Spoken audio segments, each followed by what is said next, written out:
All right, get ready because today we're diving into a question that's fascinated people for ages. Why are some nations so rich? And some Yeah. so poor. It's a big one. It is. A question for the ages. And luckily, we have a fantastic guide A guide. in this book, Why Nations Fail, by Daron Acemoglu and James A. Robinson. It's a really good one. It's so good. I mean, what's fascinating about it is that it really pushes back against some of those simple answers Yeah. that we tend to jump to. The easy answers. Right. Like, oh, it's geography or it's Oh. the culture. Oh, yeah. You know, maybe those folks are just, I don't know, Yeah, the lazy farmer. lazy farmers or something. Right. And I love when a Yeah. book comes along and it's just like, no, Yeah, none of that. it's not that. It's something else. It's something else. And I was, Yeah. seriously, I had mind blown written in the margins so many times in this book. Well, I did chuckle at that note. Oh, you saw that? I did. I was really into it. Well, I get it because it's like a detective story. It is. It's Yeah. like an economic Yeah. whodunit. Absolutely. And the authors make a really compelling case They do. that the real difference between success and failure for a nation comes down to, Institutions. okay, institutions. Yes. So we're not just talking about, like, Buildings. yeah, buildings with fancy columns No. and marble. Not those institutions. Okay, then what kind of institution? We're talking about rules of the game. Okay. You know, those structures that shape the way incentives work Yeah. and how power is distributed. Power, yeah, that's a big one. It's a huge one. How does power flow in a society? Exactly. Okay, I think I'm getting it. Okay. But can we make this a little more concrete? Okay. Yeah, sure. Like, can you give me an example? Sure. Imagine two soccer teams, right? Okay. One team, they have clear rules, fair referees, everyone knows what's going on. Okay, they're organized. But we're not They exactly. got a good coach. They probably practice. They're gonna do well. Yeah. The other team, What about them? it's chaos. The refs taking bribes. The goalposts keep moving. Right? Nobody knows what's going on. That sounds like a nightmare. It's a mess. Which team do you think is going to perform better? It's pretty clear, right? Yeah, team one? Team one, absolutely. One with the rules and With the good institutions. Yeah, okay, so that's what we're talking about. And exactly. And that leads to this really important idea in the book, Oh yeah, the central concept. which is, Extractive versus inclusive institutions. okay, extractive versus inclusive. Yeah. Break that down for me. So extractive institutions, that's like your chaotic soccer team. Okay, got it. They concentrate all the power and wealth in the hands of just a few. In the hands of a few. A select few. Yep. Okay, so give me an example. Think North Korea or colonial Latin America. Okay. They extract resources from the people, But they don't. don't give much back. Okay. And this really hinders innovation. And economic growth. Yeah, it's got to stifle things. It definitely does. Okay, so on the other hand, we have these inclusive institutions. Inclusive institutions. Which are like, Your well-organized, highly functional soccer team, right. they level the playing field. So everyone has a chance. Everyone has a chance, exactly. Okay. They encourage participation, they reward talent and hard work, they foster investment. And that creates this virtuous cycle, right? Well, precisely, this virtuous cycle of prosperity. So they feed each other. They absolutely do. Okay, I'm with you. Okay, good. And the book gives this really striking example to illustrate this. Oh yeah, the example of Nogales. Yes, Nogales. A city split right down the middle By the U.S.-Mexico border. border. Yeah. So you got Nogales, Arizona, Thriving. yeah, with U.S. institutions, Yeah. secure property rights, Rule of law. opportunity. Everywhere. But then you step across the border Just a stone's throw away. and you're in Nogales, Sonora. And it's a different world. It's a different world. And it's the same people. Same people, same culture, Yeah. same background. But it's those institutions. The institutions make all the difference. It's wild. I mean, the book even includes satellite pictures At night. of the two sides at night. Yeah. And Nogales, Arizona is just blazing with light. It's bright. And Nogales, Sonora, It's dark. it's shrouded in darkness. Yeah, it's a stark visual, isn't it? It is. It's a stark visual of how powerful institutions really are. It really is. But here's my question. Okay. If inclusive institutions are so great, Yeah.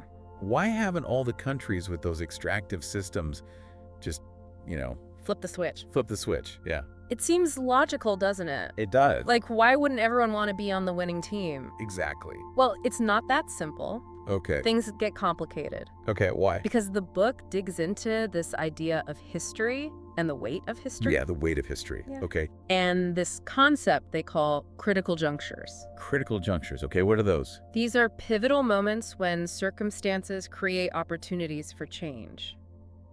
So things can go one way or the other. Exactly. Sometimes for the better, sometimes not. Okay. Think of it like cracks in a dam. Cracks in a dam. Yeah, sometimes a tiny little fissure can lead to a total collapse. Okay, yeah, I could see that. These critical junctures can be anything, Go. from a pandemic to a technological revolution.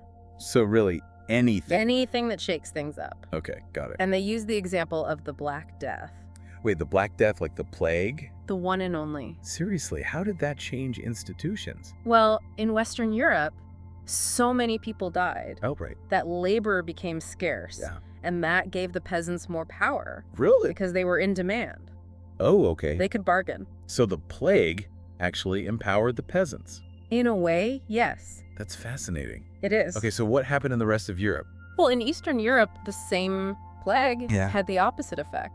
Oh, no. It led to even tighter control over the peasants. So the same event? Yeah, Two totally different outcomes. totally different outcomes. Wow, so history really matters. History matters a lot.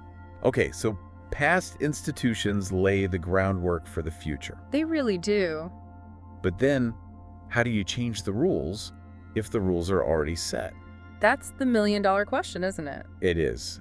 And it's especially tough when certain people are benefiting from the current setup. Right, if I were making a killing off of these extractive systems, Yeah, I wouldn't be so quick to change them, I can understand that. even if it was the right thing to do. Right, even if it was. So it's not always just greed though, right? No, it's more complicated than that. Okay, so what else is going on? Well, the book gets into this idea of why extractive institutions persist, Okay, even when they're hurting most people. yeah, why?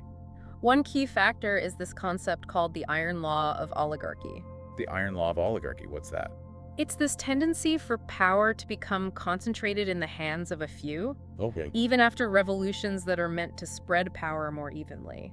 Oh, so it's like meet the new boss, same as the old boss. Sadly, sometimes, yes. Okay, so give me an example. They use the example of Sierra Leone after it got independence. Okay. A new leader came to power, a guy named Siaka Stevens, Okay. promising change, but he ended up just sliding right back into the same extractive systems, The ones left behind by the colonists? the ones left behind by the colonists. So the system was already there, It was already there, and he just kind of took it over. basically, yeah. Okay, so what else is going on?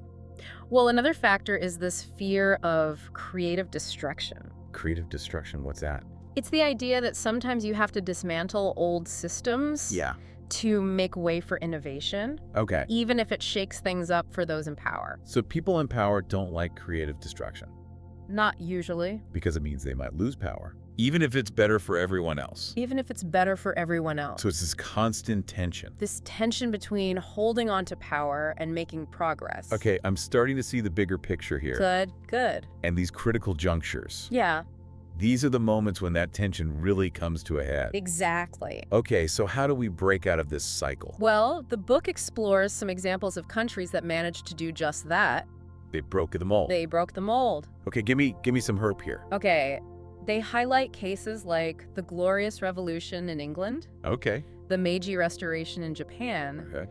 and Botswana's rise after colonial rule. Okay, so they all managed to transform their institutions They did. and escape poverty. They did! Wow. Okay, so how did they do it? Well, it wasn't easy. I bet. It required empowering a broad cross-section of society, Okay. building coalitions, Okay. and seizing those critical junctures. Those moments of opportunity. Exactly. Okay, so it's not just about like one great leader coming in. No, it's about the people. Yeah. It's a collective effort, People demanding something better. demanding something better. I'm getting chills just thinking about it. It's powerful stuff. It is? These stories offer valuable lessons, Okay. but we'll delve into them a bit later in our deep dive. Okay, sounds good.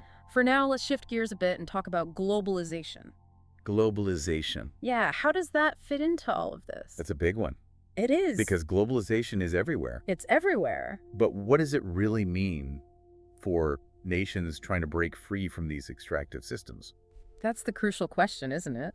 Well, the book argues that globalization can be a double-edged sword. Oh, how's that? It can amplify the effects of whatever institutions are already in place. So it's like pouring gasoline on a fire. Exactly. If you've got those good, inclusive institutions. Globalization can bring in investment. Like trade. Yeah, all sorts of opportunities. Yeah, it can really boost things. But if you have extractive institutions, it can make those problems even worse. So it can actually make things worse for people. Yeah, think about it. Okay. A country where a small elite controls the resources and exploits the workers. Yeah.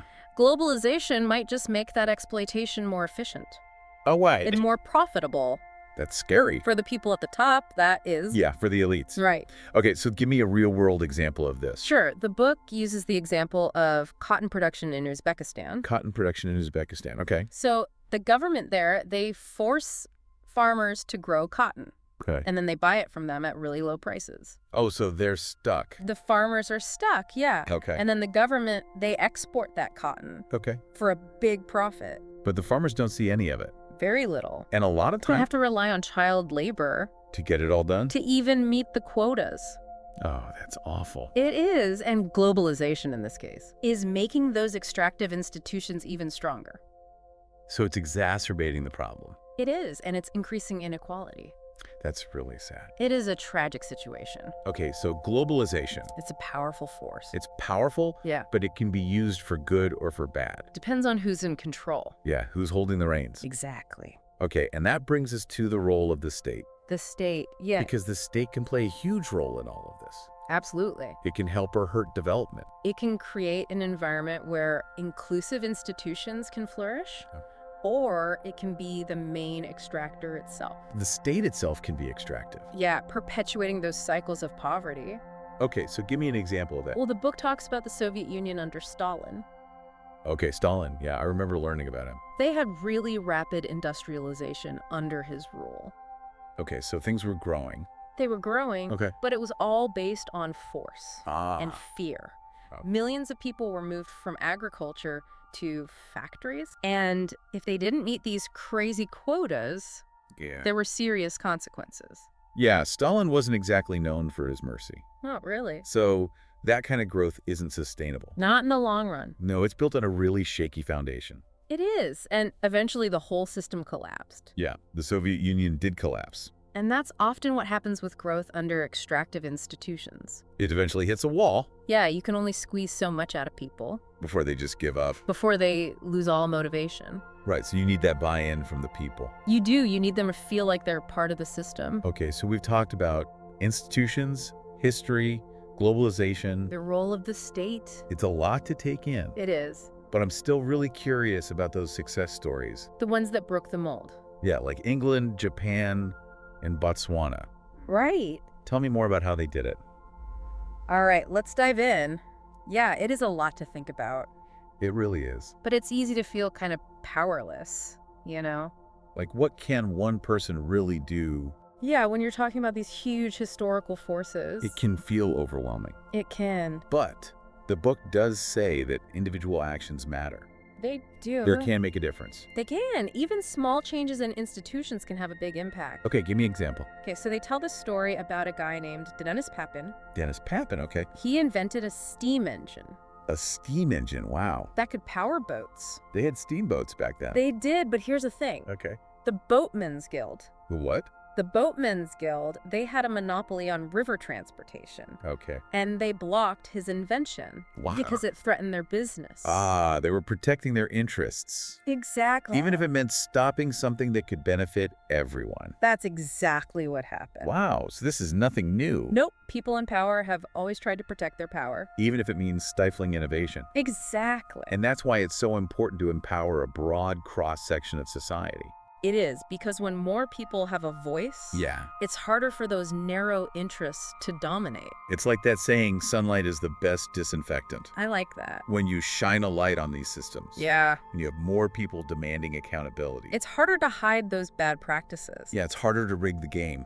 Exactly. And that's where a free press comes in. A free and independent media is so important. Because they can keep the public informed, Yeah. hold the powerful accountable. And start those important public debates. And that can lead to change. It can. And actually, the book has a whole section on the printing press Oh, and yeah. its role in changing Europe. Right. The printing press was huge. It spread information and ideas. Yeah. And that helped challenge those old extractive systems. And it made space for those more inclusive institutions to come about. Exactly. It was a real game changer. It makes you think about what the printing presses of today are. That's a great question. What are the tools and platforms that can drive change in our world? Well, we've got the internet, social media, Those are powerful, incredibly powerful, but but they can also be used for bad things, they can be used to spread misinformation. to control people. It's a double-edged sword, like you said. Yeah, it all comes down to how we use them, It does. whether we use them to empower or to control. That's the key. And that brings us back to individual action. It always does. We all have a role to play in shaping these institutions, We do. whether it's voting or getting involved in our communities. Supporting organizations we believe in. Even ththose small actions can make a difference. They add up. Yeah, they can have a ripple effect. They can. I love that. So as we wrap up our deep dive into why nations fail, Yeah. I want to leave you with this. Okay. The book focuses on those big institutional factors, Yeah. but it reminds us that institutions are made by people. Right. So the question I have for you is, what role will you play in building a better future? Wow. That's a powerful question. I hope it's one our listeners will really think about. I hope so too. It's been a pleasure exploring these ideas with you. Likewise. I always learn so much from our conversations. Me too. And I'm sure our listeners have learned a lot as well. I hope so. So until next time, keep those wheels turning. Absolutely.